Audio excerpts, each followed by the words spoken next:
We've been bamboozled. How so? Well, this new LEGO Star Wars ship is tiny. Doesn't look that small to me. Really? Well, explain to me why this ship, which cost about 30% less than the old version, is about 30% smaller than the old version. That sounds pretty logical. Don't talk logic to me, spaceman. I am outraged.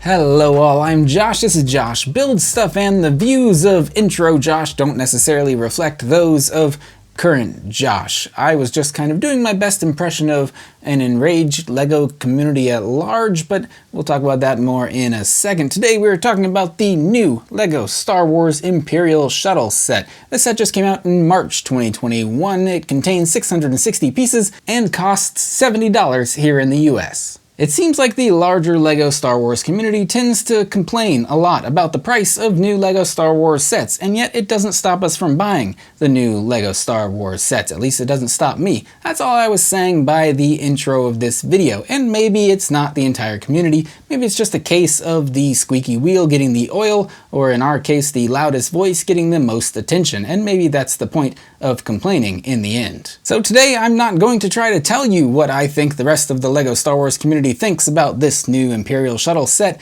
Instead, I'm going to tell you what I think about it, and what I think about it is that it's okay. That probably would have sounded a little better if I was like, I think it's fantastic, but I think it's okay, but I will give you my full opinions about this set, including my opinions on the minifigures and the features of this set, and of course we will compare it to its 2015 older brother in this case, right after we build it.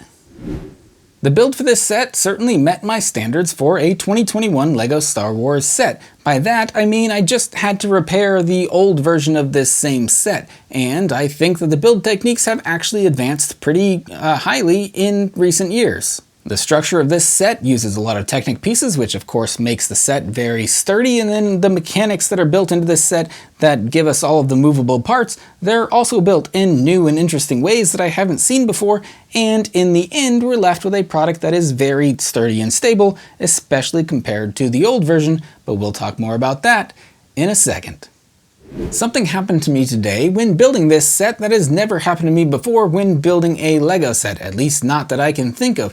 Let me paint a picture for you. This may have been something you've gone through if you build LEGO often. You're building a set, you're looking for a particular piece, you can't find it, you're convinced that LEGO has left it out of the bag, and then eventually you go, oh, never mind, there it is. It was there all along. That's happened to me countless times, and yet today, I think I have finally actually experienced not having the right LEGO piece in a bag. And it happened to me immediately with bag 1 on step 1. This set comes with 3 minifigures, Darth Vader, Luke Skywalker, but no one cares about them. It also comes with an Imperial officer. He doesn't even get a name in this case. And yet, when I was finding all of the pieces for the minifigure, I was missing his legs. This minifigure came with no legs. And this is the little Imperial officer that is in question. Like I said, he doesn't even get a name. I don't know if my camera will focus on him, but then I finished all of bag 1, and then I had one extra piece. It is a little like 2x2 angled curved slope piece, whatever it's called, and I looked through the instructions, and this piece is not even supposed to be included in this LEGO set.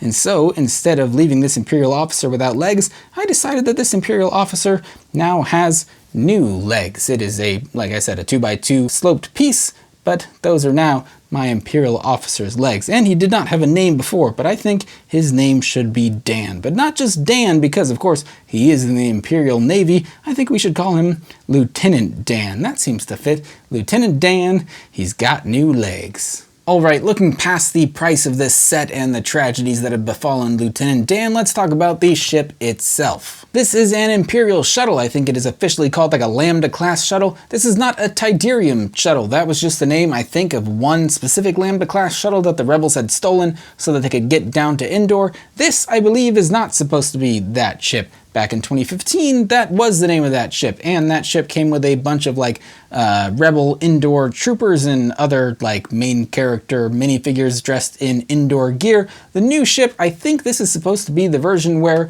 Luke Skywalker gets captured in episode 6 and has to get escorted up to the Death Star to meet with the Emperor. That is why he has handcuffs in this set. That is, of course, all my opinions. Someone please correct me if I'm wrong. These shuttles just kind of by nature are a very interesting shape and design, and I think as a result they are an interesting design challenge for LEGO designers to turn into a LEGO set. They've got these 3 wings that are really long and thin and stick out in interesting ways, and then they've got a really large bulky body, an interestingly shaped pointed cockpit, and then of course the wings themselves have to be able to open up and close. All of that, like I said, seems to pose an interesting design challenge to anyone trying to turn that shape into a LEGO set. Of course, LEGO has done this before. There was like a UCS version of this same ship. I think that came out in like 2010. It was very large, and in my opinion, that is the best way to try to capture a ship with such interesting curves and lines, because as you scale a LEGO set up, you have more room to build in more of that detail. And then in 2015, we got another Imperial Shuttle, this time about 900 pieces, and again, there were a lot of very interesting curves and lines, and LEGO did a decent job with that version. And now here we are in 2021, and LEGO has released another version of this same ship, but this time for about 30% less money, and for about 30% fewer pieces. So here's how this process went for me. I saw that we were getting a new version of the Imperial Shuttle, and so I wanted to compare it to this old version, which I knew I had in storage, and so I went and I got out this old version. I didn't have to repair it completely from scratch, but I did have to put a lot of it back together. In doing so, I kind of got a feel for the general structure and design of it, and then I built this new version, and here is my opinion on how the two compare. Is the new set slightly smaller? Yes. Does that automatically make it worse? No. I think the most important difference between these two sets, aside from their slight size differences, is in the structure, in the general sturdiness of the builds. I move these two sets a lot when trying to display them next to each other and try to compare the two of them, and this old version, it feels fragile. It's from 2015, only 6 years ago, and yet I'm very careful when trying to pick it up and move it around because I don't know which pieces are going to pop off or if the wings are going to open and close the way that I really expect them to. And yet this new version, it just feels very sturdy. Nothing's falling off of it, no little pieces. It seems to have come together much more easily, and I'm just more confident in general in handling this new set compared to the old version. Now, that's not a huge deal if you just got these two sets sitting on shelves, but this set, when it sits on a shelf, I actually don't think it displays really well, because the entire time you're looking at kind of the backs of these wings, and that's not that appealing. You kind of, no matter which set you're looking at, you're just looking at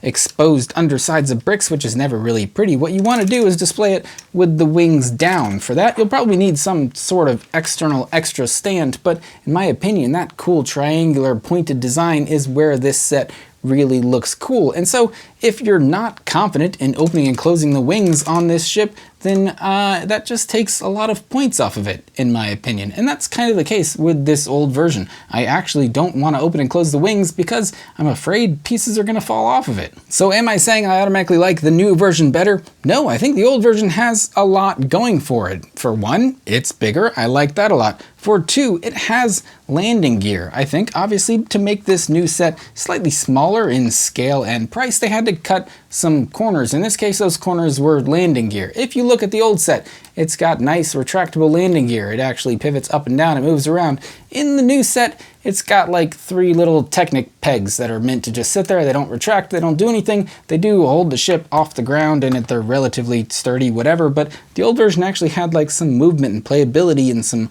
like dynamics. They had some movable motion. Boy, that's a tough word to say.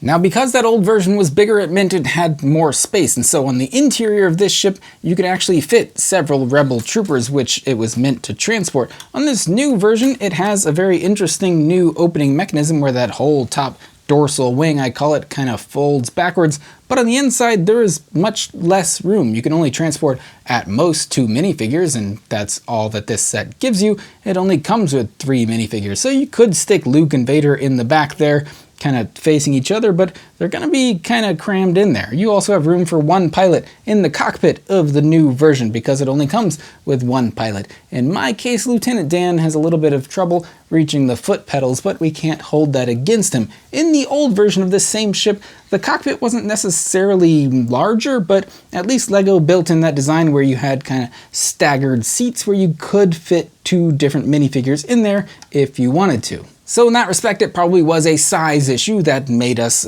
cut corners on some of those aspects of the new ship, but that doesn't automatically mean that it's worse than the old version, especially if I'm not even willing to pick up and move around the old version for fear of it falling apart compared to its younger, newer counterpart. Besides that, my opinions between these two ships really just come down to aesthetics, and like I said, it's hard to capture the weird kind of unique shape of this ship in this small of a scale. And so I think, again, the new ship falls a little short in that respect. Again, we can only complain so much because it was a slightly cheaper version of the same set, but there are aspects of it that I'm not crazy about. Like here along the bottom, you can see a lot of exposed like structure and Technic bits under this little cockpit part. This whole front of the ship should be like really nicely pointed and kind of sleek looking. Instead, it looks like we're seeing just, I don't know, the underside of a ugly spaceship. I can't think of a better analogy in this case, but there's a unique opening mechanism for the cockpit of this ship. It's cool for sure, but I don't think it's worth it in order to have kind of the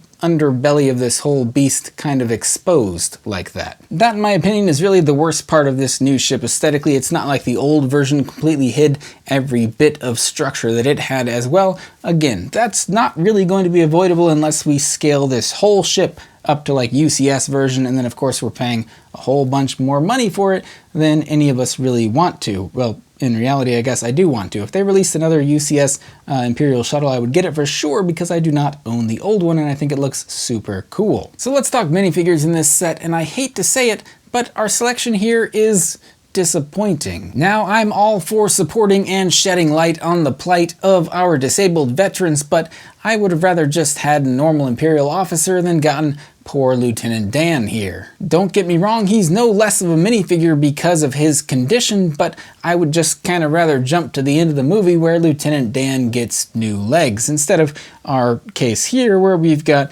poor 4x4 sloped-legged Lieutenant Dan. Of course, we also get Luke Skywalker, which in this case is rocking his Return of the Jedi getup. He's a fine minifigure, of course, but again, he's not unique to this set.